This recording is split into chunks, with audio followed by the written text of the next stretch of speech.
Hey y'all, my name is Ann Wyatt. I started my career in workforce development with the state of Kentucky in 2010. That experience ignited a deep passion for manufacturing within me. I started this show hoping to raise more awareness around the bright outlook manufacturing careers have. Join me as I sit down with some of the manufacturing industry's most successful changemakers and learn how they're partnering people with technology. It's time to give people more meaningful work. This is Workforce 4.0. All right. Hey, guys, and we are live. Hello. How are you? Thanks for joining us today.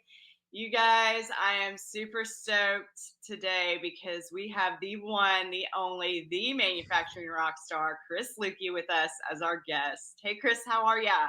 It's good to be here, Ann. Been looking forward to this session. Excited to dive in. Awesome. Yes. And I know that you've got such a big fan base out there. And if you guys are in the comments watching this live, just drop us your questions for Chris as we go along. Super excited to get into this conversation. In-person events and stuff, it's definitely an important part of the future of work, I think. And I'm excited to explore that more. Before we get too far into our conversation, though, I do have a question for you. And I recently found out that you also are an event host of karaoke nights. That is something that you also participate in. So, my first question for you is tell me what your go to karaoke song or your favorite song is. Because, I love music and I'd love to learn that about you as well. So I'm going to give you a bit of a roundabout answer to this because it's not as cut and dry and as people think. Because karaoke, there's an art to karaoke because a lot of people go up there with this me mentality. I'm buzzed. I've had 2 beers and I'm going to butcher this classic song. That's not exactly how karaoke should be done. Really, I take a lot of my karaoke lessons from playing in a cover band. You got to read the room and you got to time it right throughout the night. So you don't want to come playing like some heavy metal Tool song at in the beginning set, right? You got to space it out. You got to start with some pop jams, right? Some things that are easy to sing along to, maybe move into dancing music as the night goes along. And if you really want to do some rock and roll, do it, as the night has progressed, right? So, if it's early in karaoke and I'm kicking things off, like people are only 5 songs in and the crowd's still getting warmed up, I'll do something like One Week by Bare Naked Ladies, right? Classic song, fun tune. But if it's getting later in the evening and it's time to rock, Beastie Boys, Fight for Your Right to Party is my go-to.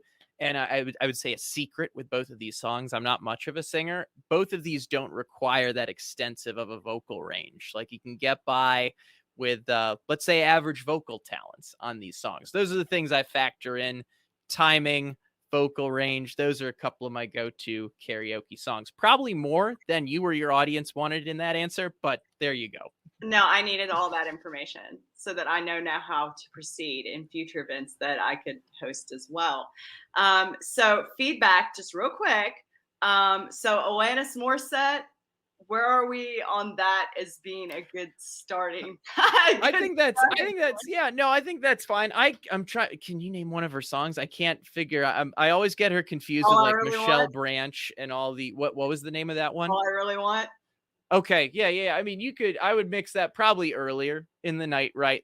Or, it's tough, right? Because when you do karaoke, chances are you're signing up for a song that you're not going to get to sing for 30 minutes to an hour or more, right? So you got to anticipate. There's a lot of career lessons that can be learned from karaoke, to say the least, right? You got to, it's that whole Wayne Gretzky comment. Don't go where the puck is, go where the puck is going. And you got to do that with your karaoke selection as well.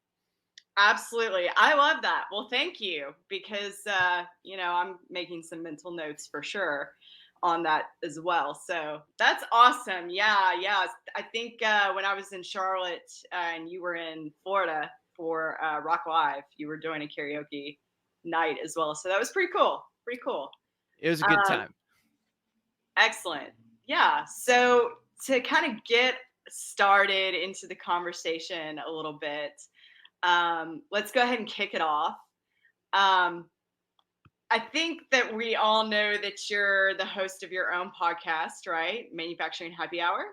Yep. Yep, been doing it for, I guess, the podcast itself for a little over 2 years now. I've been running it as a brand and a video series for about 5. It's been a blast. Yeah, and you're very successful at it. And I know that I found your podcast kind of before I really was aware of who Chris Luecke was. So that's a really cool experience as a fan too. But you interview what really interested me personally and got me personally into your podcast is that you're always interviewing such amazing leaders in the manufacturing space and also in the automation space. So it's always a treat for me to listen to because your guests are always so knowledgeable in what they're talking about. And just from your point of view and perspective as a host, um, generally speaking, like, why do you think that having such diverse voices that you feature on your show, why do you think that's so important? Do you feel like there's necessarily a sense of responsibility for you to do that? And how do you feel like that kind of contributes to the future of work as well? Sure. I mean, I'll answer generally, and then I'll get more specific. I mean, I do think it's the right thing to do, and also, I mean, to be quite frank, the future of our industry depends on featuring diverse voices. So I'll start with some stats, and then I'll start with maybe some of the topics people are familiar with. Right. One of my guests that I had on Manufacturing Happy Hour is Justin Sherman, and he's on a mission to help diversify the manufacturing workforce. He runs a business called Equity Machine Works. I highly recommend anyone listening to this check it out. And he shared a stat that is one of the ones that's probably stuck with me the most during this show. He's like, diversifying the manufacturing workforce it's simple demographics, really. If you look at graduating seniors in the U.S. in 1995, 73% were white and Caucasian. Looking ahead to 2025, the graduating senior class will be 51% white and Caucasian, right? And this is just one element of diversity we're talking about here, right? But the reality is demographics are shifting. So if industry is going to survive, we need diverse talent. And you're probably more aware with that than anyone as a recruiter. I'd say the other thing on top of that, though, is, it's a reason many people are familiar with why companies hire diverse talent, right? If I were to do a podcast featuring people that looked just like me, sounded like just me, and chances are thought just like me in a lot of ways, like, it would be a very one-dimensional show, right? And I wouldn't learn anything. My audience wouldn't learn anything. And I think in order to, at the end of the day, to keep all of us open to new perspectives, we need to hear from diverse voices, age, race, gender, all of the above, because our experiences shape the way we think, right? And we want to hear the stories. At the end of the day, a big mission of the show is to share the stories of the people that are making the industry run and getting those stories out there, hearing people from their perspective, whether it's their knowledge, whether it's their background, I think helps all of us in the process. So that's my answer to that question. That's a big part of my mission, is making sure we're sharing stories across the whole industry at the end of the day. And it's one of my favorite parts to learn from those individuals. See, yeah, me as well. And I'm really inspired by the work that Justin Sherman is doing. Also, Andrew Crow, our friend Andrew Crow, he is crushing it, right? So I think that's very important as well, and a great point that you made on why I think that the future of manufacturing it's just going to require that, right? Excellent. So, of all of these manufacturing leaders that are deploying technology in the most effective way, who out there that you're seeing is not only accomplishing the goal with diversity, but also with technology and helping people, giving them more meaningful work, as I like to say? Sure. I think technology is part of it, but it goes beyond the technology. It goes to the problem that the technology is solving at the end of the day, right? So, I spent a long time working for Rockwell Automation. Now I work for a division of their company, Fix Software, a recent acquisition of theirs. But one of the things I learned there was, Rockwell's own connected enterprise journey, Industry 4.0 journey, bringing together different plants under the same business system, looking at an enterprise and saying, hey, what do we want to accomplish by building these new plants, standardizing on an ERP, on a business system? I think that was a great foundation to learn that.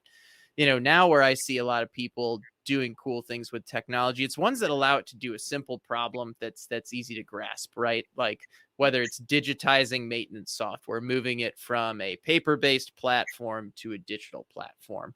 I look at other ways people are leveraging technology to do things aside from just the manufacturing processes themselves, right? One of my favorite episodes I did was with Ann Wyatt. He is the president of an excellent equipment builder called Blendtec out of Northern California.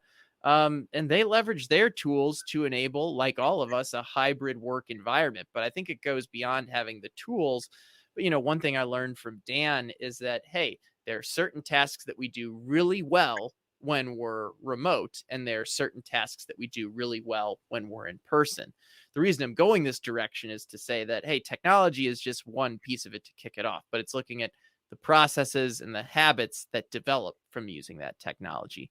Because you can give someone the greatest tool in the world, but unless your company has the culture and habits to implement it, it's not going to go anywhere. Absolutely. Can we say that again for those in the back? Absolutely. Yes. I agree. And I think, when I'm seeing all this conversation, this is really a big part of why I started the show too, is to make sure that we keep people and culture at the center of Industry 4.0, right? Excellent points. Thank you so much for that. I do want to bring up a comment from our friend Ira. Hey, Ira, how are you? Different perspectives are key to breaking away from groupthink and helping things move forward. Absolutely, Ira. Absolutely. Yes. Thank you so much for that. I would agree. What do you think? Yeah, I finished a book, and I finished interviewing this person yesterday. So this podcast is going to come out in a few weeks, but I interviewed a guy named Joe Sanok who wrote a book called Thursday is the New Friday. And you might get a hint as to what it's about. It's about, hey, how can we enable a 4-day work week, right? And I think at least my perspective as a podcaster that delves in this digital marketer world as well, I think my first impression when I hear that, it's like, hey, this is something that works for digital marketers, podcasters, etc. How does it work in manufacturing, right? So we had a good conversation on that. I'll let the audience check that out in a few weeks when it comes out. But the reason I'm going this direction is what Ira says about breaking away from groupthink. One of the things that Joe talks about in his book is outsider perspective, right? And he talks about things that allow people to be more effective in their work that ultimately allow them to do more in less time. And taking an outsider perspective, looking at a situation, not from the lens of, hey, we've always done it this way, but hey, what would happen if we brought a total novice into this and they just looked at it? What would that individual think? I think it's extremely important, right? I mean, that's a reason on the topic of recruiting, let's say young talent. Companies value young talent so much because they haven't always done it this way. They just came out of school, trade school, whatever it might be, and they've learned a ton of stuff. And leaders that have been there for a while value those people coming in and saying, hey, why are we doing it this way? This makes no sense. And then someone can actually take a step back and be like, oh, yeah, that's right. We've done it this way for 10 years, but actually this is completely ineffective. It doesn't get us anywhere. And you're absolutely right. Maybe we should think of a new way about doing these things. So long answer again to describe why I do think it's extremely important to move away from groupthink. We've always done it this way. Great comment, Ira. Thanks for bringing it up. Absolutely. And that's really the foundation. I know I talk a lot about high performing teams and the high performing team structure. And I think that it's easy to say, well, of course we have a high performing team because we all, collaborate together in some way. But the high performing team structure is very definitive on having those different perspectives. And there's actually been a lot of studies shown that that prove that decision making is more effective and is more efficient and is quicker, to say the least, in a high performing team setting. So I love that. I think that's such an important point. Thank you, Ira. I have one more comment question here before we move on to our next question. This is a LinkedIn user. It says, "Hi, Chris Luecke. I love your Beyond the Buzzwords approach about the kind of conversations manufacturers craving right now. What else, or what does the distribution lie in people, process, and tools?" It's a good question. Yeah, so what kind of conversations are manufacturers looking for right now? I'll start it off with some of the hot topics that people discuss right now, and a lot of that's automating to create better jobs, right? We have a workforce issue. We can't hire enough people right now, and you know this better than anyone. Yes. Another topic that people are talking a lot about is supply chain. People are talking about diversity in their workforces, right? That's something we covered earlier. But I think if I'm hearing your question right, you want to talk about, hey, when it comes to people, processes, and tools, where are people focusing? And I can at least say from my perspective, I kind of focus people first, process second, tools third, right? Because you need to have those, you need to have the foundation to get a tool to work. And I think we were just talking about that a little earlier in the interview. And what are manufacturers craving? At least from my experience as a podcaster, I think people want to hear about other people and they want to see the human side of the individuals. And that's a big aspect of the Beyond the Buzzwords approach. It's not only about talking about technology and the tools you mentioned in an approachable fashion, but it's talking about the leadership and the know-how of the people that are behind these tools, behind these process, whether it's the people that are implementing them within their manufacturing organizations, or whether it's, let's say, the technology providers, the people that are leading those companies as well. So if I look at social media, if I get feedback from my listeners, a lot of what I'm hearing, it's like, hey, we want to see people continue to humanize the people in the manufacturing industry, because gosh, if I see another blog article that starts off with, reduce cost, optimize, all insert all these buzzwords here, I'm going to tune out, right? So for me, from what I hear, and maybe this is my bias as a podcaster, people want to get to know the people behind the technology. Absolutely. I could not agree more, but I am biased, because of what I do and the stories that I've heard, and kind of the same thing. Love that. Great answer. Thank you so much. I bet I'm going to go out on a limb here because I'm also that random LinkedIn user, but I bet that's Carol from Okay. Industry 4.0 Club. So Nice. thank you, Carol.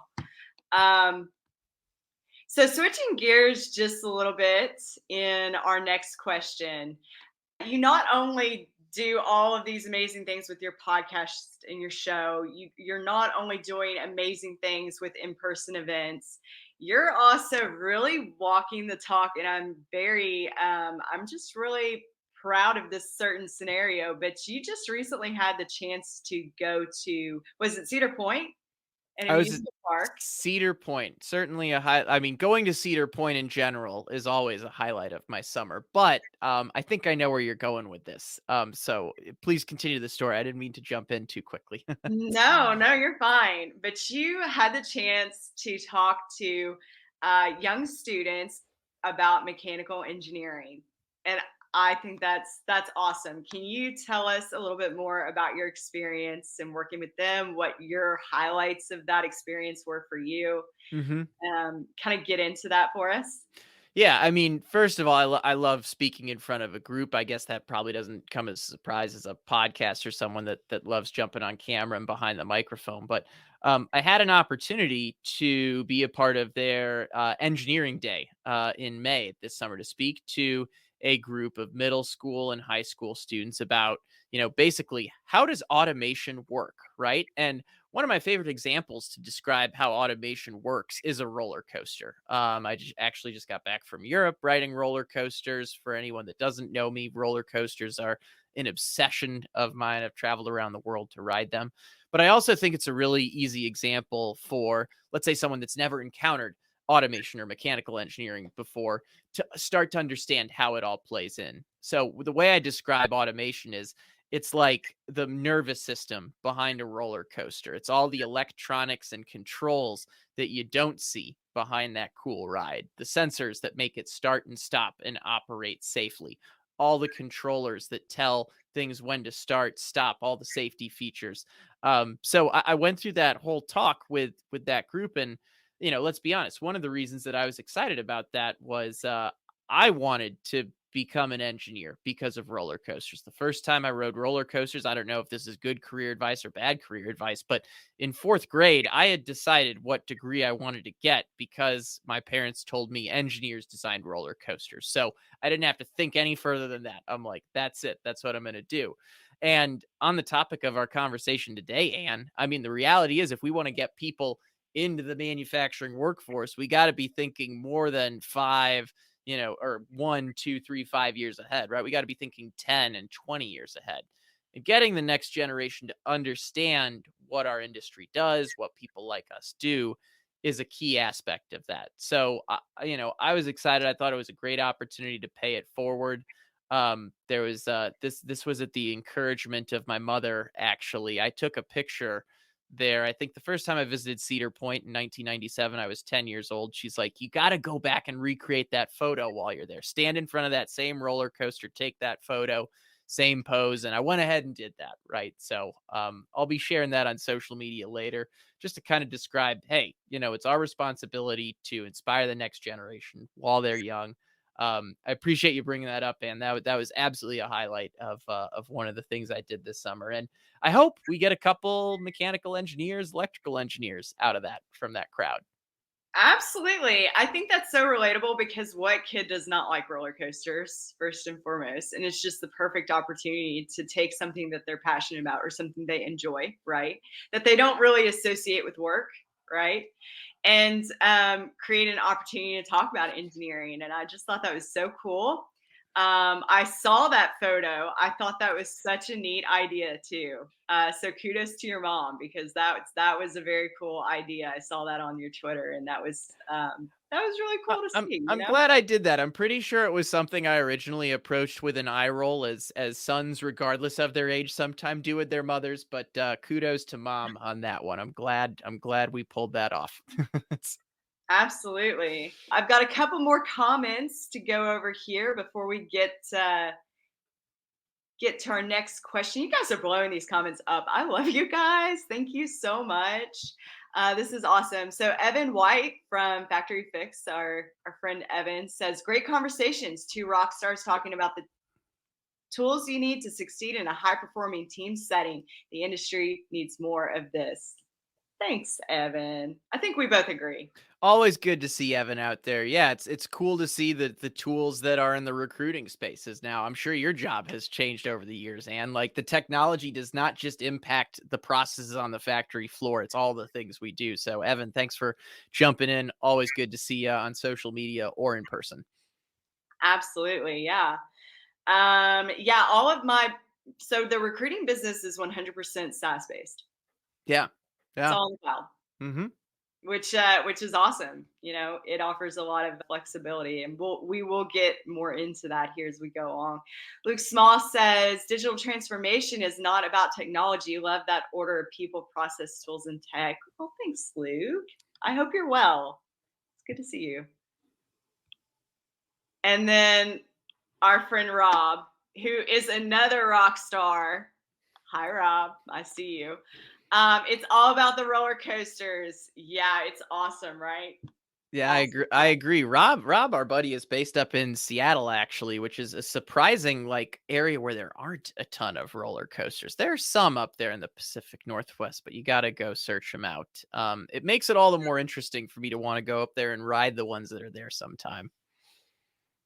Yeah. So I love roller coasters. I don't get a chance really to get out and do that yet, but that's one of those things. It's like whitewater rafting, man. It's like one of Yeah, those things that you're like, just waiting, yeah, like for your little to get big enough where you can just take them and run and go and do that. That's going to be fun times. Fun times absolutely, for sure. absolutely. So getting into the SaaS model and getting into this idea of remote work and all of that good stuff, I'd imagine that you'd have to build some pretty strategic systems. I think you touched a little bit on that earlier. But in order to work remotely for you and then also with your team that you supervise, there has to be some implementation there and design there. Do you see the future of Workforce 4.0 providing more opportunities for remote work?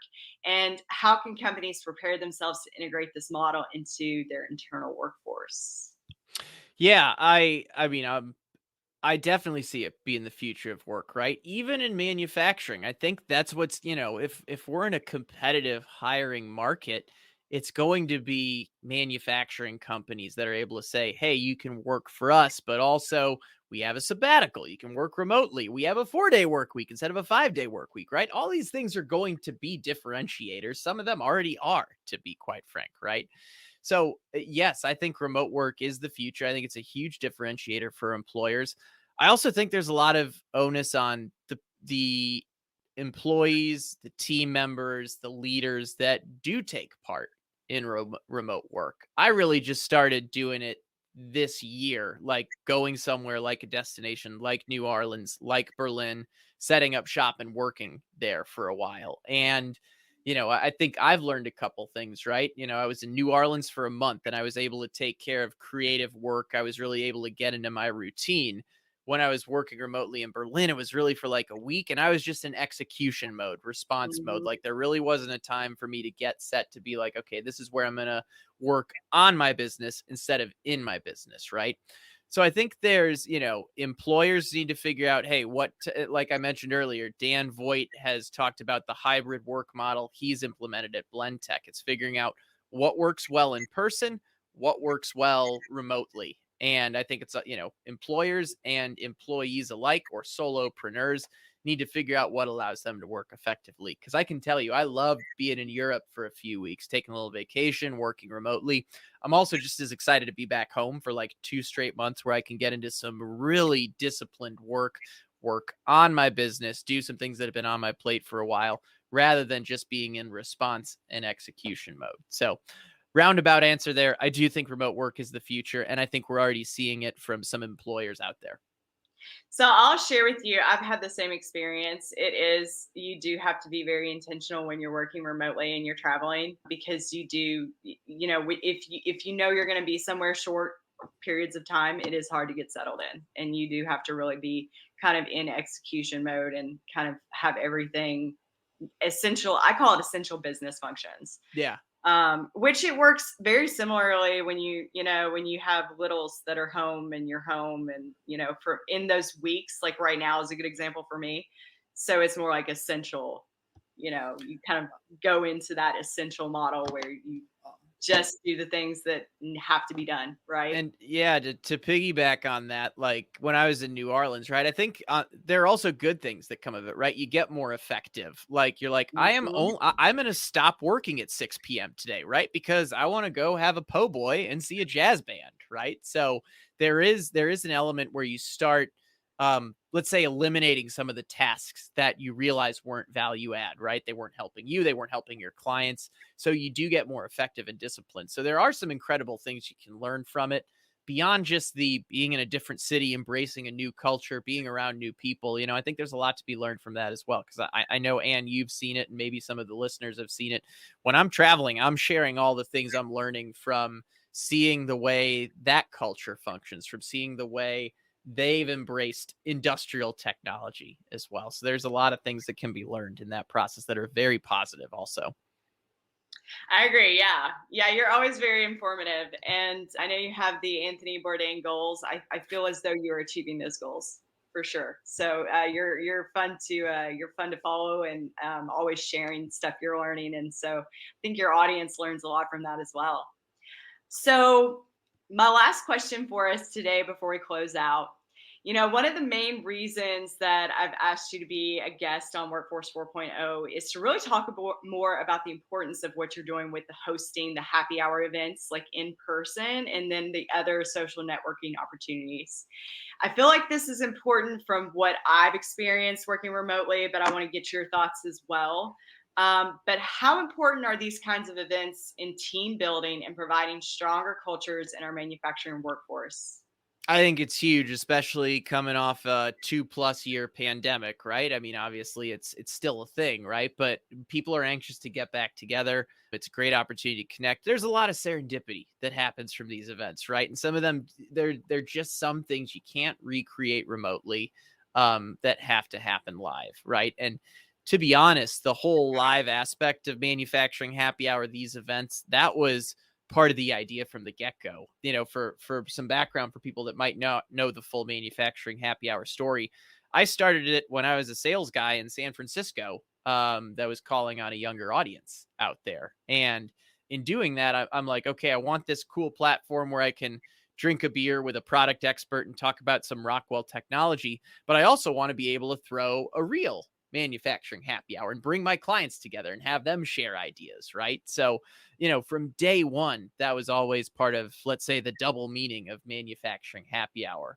So, to answer your question, I do think it's extremely important. If I look at what's happened in manufacturing happy hours, digital community, in our live events that we do, during the after hours of trade shows and things like that, people are making connections that are impacting their jobs, their careers, and hopefully at a very basic level, just their enjoyment of the industry, right? It's cool to have a beer with people that you've been seeing on LinkedIn for months, for years, and then finally getting to hang out with them in person.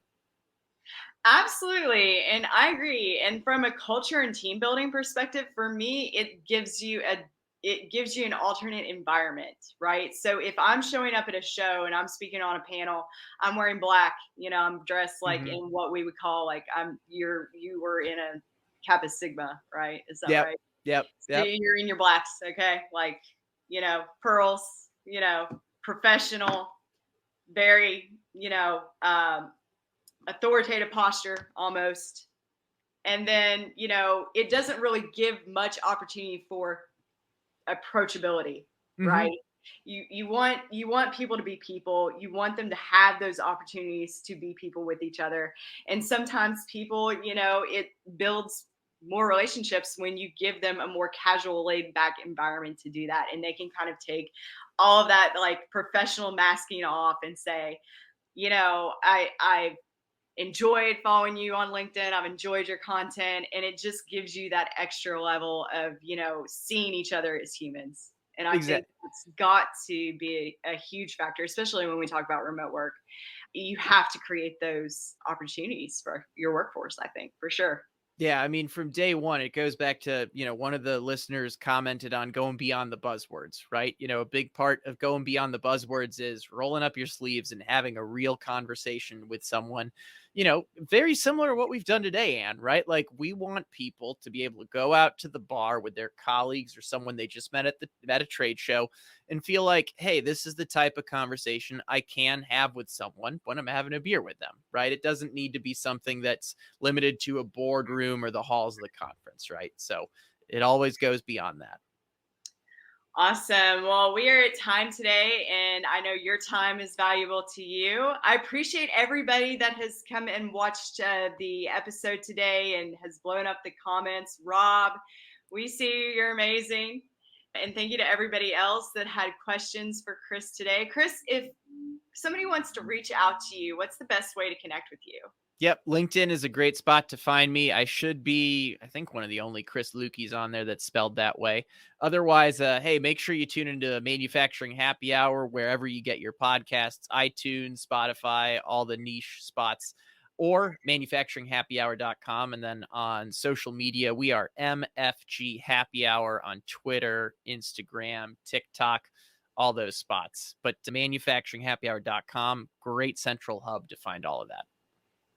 Absolutely. Well, and join his LinkedIn community. He's got a whole community going. So feel free to reach out to him, right? You got to send the link and he'll add you. Yeah. Please do. Yeah. For anyone listening, that link is very simple. manufacturinghappyhour.com/community. You can request to join. I would say shoot me a note on LinkedIn as well, just so I know who you are also. And yeah, jump right on in. Would love to have you there.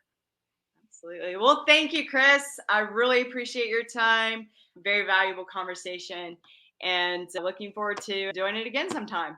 Likewise, I love what you're doing with this show. Thanks for having me on. It's been a pleasure, and stay innovative, stay thirsty. I'll catch you around the industry soon.